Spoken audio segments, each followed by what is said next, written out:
Hello friends, welcome to my YouTube channel official Ranu Sahu. Friends, आज का हमारा टॉपिक है सर्प विष, जिसे हम स्नैक वेनम भी कहते हैं। फ्रेंड्स, स्नैक वेनम जो टॉपिक है उसको हम 2 वीडियोस में कंप्लीट करेंगे। इस टॉपिक में टोटल 9 पॉइंट है, जिसमें से 3 पॉइंट को हम फर्स्ट वीडियो में कंप्लीट करेंगे और जो 6 पॉइंट बचेगा उसको हम सेकेंड वीडियो में कंप्लीट करेंगे।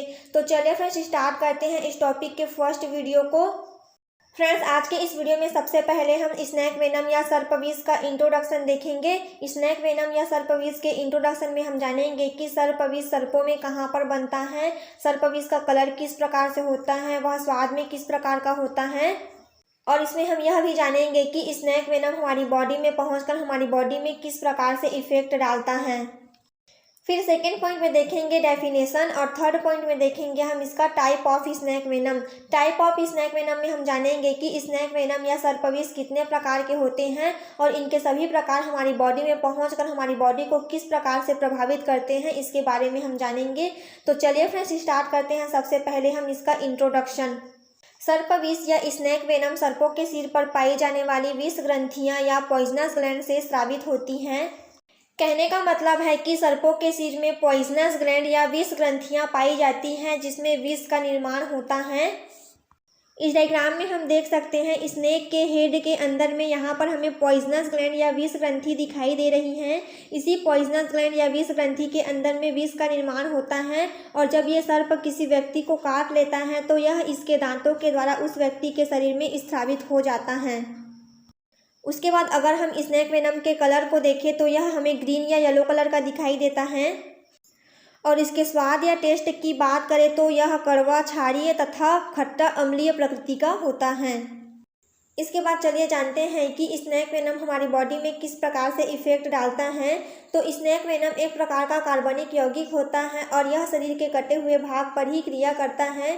यह शरीर के कटे हुए भाग के द्वारा शरीर के रक्त में मिल जाता है और उसको थक्का जमा देता है। रक्त का थक्का बन जाने के बाद उसका प्रवाह ब्लड वेसल्स में ठीक से नहीं हो पाता है, जिससे हमारा हार्ट भी ठीक से काम नहीं कर पाता है और व्यक्ति की मृत्यु हो जाती है।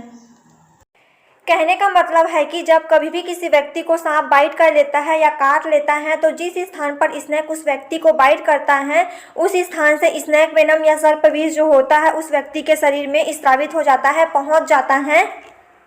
उसके बाद उस व्यक्ति के शरीर में पहुंचने के बाद स्नैक वेनम जो होता है वह उस व्यक्ति के ब्लड के साथ मिल जाता है, और ब्लड के साथ मिलने के बाद वह ब्लड को क्लॉट करने लगता है, उसको जमाने लगता है। और जब ये ब्लड क्लॉट हो जाते हैं, जम जाते हैं, तो जो हमारा ब्लड वेसल, सीरा और धमनी होती है उसमें इसका प्रवाह ठीक से नहीं हो पाता है। और जब हमारे ब्लड वेसल्स, सीरा और धमनी में इसका प्रवाह ठीक से नहीं हो पाता है तो हमारा हृदय भी ठीक से काम नहीं कर पाता है, जिससे शरीर में हार्ट अटैक की स्थिति बन जाती है और अंत में हार्ट अटैक से व्यक्ति की मृत्यु ही हो जाती है। तो फ्रेंड्स, इस प्रकार से स्नैक वेनम जो होता है वह हमारे शरीर में इफेक्ट डालता है, और इस प्रकार से यह इसका इंट्रोडक्शन है। जब आप इसका नोट्स बनाओगे तो आप इतने को लिख सकते हो। उसके बाद हम देखेंगे इसका डेफिनेशन। यदि हम सर्पविष को डेफिनेट करें तो इसे हम इस प्रकार से लिख सकते हैं: सर्पों के सिर में पाई जाने वाली विष ग्रंथि या पॉइजनस ग्लैंड में तैयार होने वाला तरल पदार्थ को हम सर्पविष या स्नैक वेनम कहते हैं। तो ये है इसका डेफिनेशन। ये बहुत ही इजी है, इसमें कुछ भी समझाने की ज़रूरत नहीं है। तो इसके बाद हम देखेंगे थर्ड पॉइंट में टाइप ऑफ स्नैक वेनम। तो चलिए फ्रेंड्स, स्टार्ट करते हैं टाइप ऑफ स्नैक वेनम।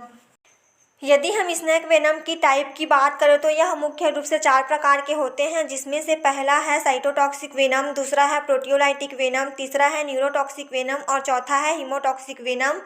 तो इसमें सबसे पहले हम बात करेंगे साइटोटॉक्सिक वेनम के बारे में। तो चलिए फ्रेंड्स, अब बात करते हैं हम साइटोटॉक्सिक वेनम के बारे में। ऐसा विष जो सर्पदंशी स्थान को ही प्रभावित करता है, अपने आसपास के सेल या टिश्यू में तथा पूरे शरीर में नहीं फैलता है, इसे हम साइटोटॉक्सिक वेनम कहते हैं। कहने का मतलब है कि जब भी किसी व्यक्ति को स्नेक बाइट कर लेता है या काट लेता है तो जिस स्थान पर उस व्यक्ति को बाइट करता है, जैसे कि उसके पैर पर बाइट कर लिया, तो उस स्नेक का पॉइजन उसके पैर के कुछ भाग तक ही सीमित रहेगा। उसके आसपास जितने भी सेल व टिश्यूज है उसमें वह जहर नहीं फैल पाएगा, और जब उस स्नेक का पॉइजन सेल व टिश्यूज में नहीं फैल पाएगा तो वह उसके शरीर में भी नहीं फैल पाएगा, जिससे यह विष उसके पूरे शरीर को प्रभावित नहीं कर पाएगा। तो इस प्रकार से वह विष जो पूरे शरीर को प्रभावित नहीं कर पाता है, केवल सर्पदंश स्थान को ही प्रभावित करता है, तो उसे हम साइटोटॉक्सिक वेनम कहते हैं। इसके बाद हम देखेंगे प्रोटियोलाइटिक वेनम। वह विष जो सर्पदंश स्थान को प्रभावित करने के साथ साथ अपने आसपास के सेल तथा टिश्यू को भी प्रभावित करता है और सेल तथा टिश्यू के द्वारा हमारे पूरे शरीर में फैलकर हमारे पूरे शरीर को प्रभावित करता है, तो उसे हम प्रोटियोलाइटिक वेनम कहते हैं। कहने का मतलब है कि प्रोटियोलाइटिक प्रकार का जो स्नेक वेनम होता है वह हमारे पूरे शरीर में फैलकर हमारे पूरे शरीर को प्रभावित करता है, हमारे पूरे शरीर को नुकसान पहुंचाता है। जैसे ही कोई प्रोटियोलाइटिक वेनम वाला सर्प किसी व्यक्ति को बाइट करता है तो सर्पदंश स्थान से यह वेनम उसके शरीर में चला जाता है। उसके बाद सर्पदंश स्थान के आसपास जितने भी सेल व टिश्यूज़ होते हैं वह विष उन सेल व टिश्यूज़ में फैल जाते हैं और फिर यह सेल व टिश्यूज़ में फैलने के बाद धीरे धीरे यह पूरे शरीर के सेल व टिश्यूज़ में फैल जाते हैं, जिसके कारण यह पूरे शरीर में फैल जाता है और हमारे पूरे शरीर को प्रभावित करता है, हमारे पूरे शरीर को नुकसान पहुँचाता है। तो इस प्रकार का जो स्नेक वेनम होता है उसे हम प्रोटियोलाइटिक वेनम कहते हैं, जो सर्पदंश स्थान को प्रभावित करने के साथ साथ पूरे शरीर को प्रभावित करता है। उसके बाद हम देखेंगे न्यूरोटॉक्सिक वेनम। इस प्रकार का विष जीवों के नर्वस सिस्टम और ब्रेन को प्रभावित करता है। इस प्रकार का विष किंग कोबरा स्नेक में पाया जाता है। फ्रेंड्स, यह है किंग कोबरा स्नेक, ये हमें इस प्रकार से दिखाई देता है और किंग कोबरा जो स्नेक होता है उसका पॉइजन न्यूरोटॉक्सिक प्रकार का होता है। न्यूरोटॉक्सिक प्रकार का वेनम जो होता है वह हमारे ब्रेन को प्रभावित करता है। तो जैसे ही किंग कोबरा स्नेक किसी व्यक्ति को बाइट कर लेता है तो सर्पदंश स्थान से किंग कोबरा स्नेक का विष व्यक्ति के शरीर में चला जाता है और यह शरीर में प्रवेश करने के बाद व्यक्ति के ब्लड में मिल जाता है और ब्लड से यह व्यक्ति के ब्रेन में पहुंच जाता है और ब्रेन को प्रभावित करता है। चूँकि हमारा ब्रेन जो होता है वह हमारे पूरे शरीर के कार्यों को कंट्रोल करता है, लेकिन जब हमारा ब्रेन ही अगर प्रभावित हो जाता है तो हमारे शरीर में पैरालाइज या लकवा जैसी स्थिति बन जाती है।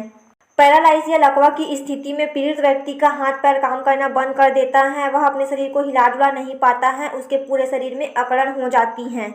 ऐसा इसलिए होता है क्योंकि हम जितने भी कार्य करते हैं या हमारे शरीर के अंदर जितनी भी क्रिया होती है उनको करने के लिए हमारा ब्रेन ही हमें सिग्नल देता है, लेकिन न्यूरोटॉक्सिक वेनम या किंग कोबरा स्नेक के विष के प्रभाव में हमारा ब्रेन ही काम करना बंद कर देता है तो हमारा शरीर पैरालाइज हो जाता है। पैरालाइज या लकवा न्यूरोटॉक्सिक स्नेक बाइट का सबसे प्रमुख लक्षण है। इसके साथ ही इसमें और भी लक्षण देखने को मिलते हैं, जैसे सर्पदंश स्थान पर जलन, झंझनाहट, सूजन, लालिमा, पीड़ित व्यक्ति को उल्टी, श्वास लेने में परेशानी आदि लक्षण हमें दिखाई देते हैं और अंत में व्यक्ति की मृत्यु ही हो जाती है। तो इस प्रकार से होता है न्यूरोटॉक्सिक वेनम। उसके बाद हम देखेंगे हीमोटॉक्सिक वेनम। इस प्रकार का विष जीवों के हार्ट और सर्कुलेटरी सिस्टम को प्रभावित करता है। इस प्रकार का विष वाइपर स्नेक में पाया जाता है।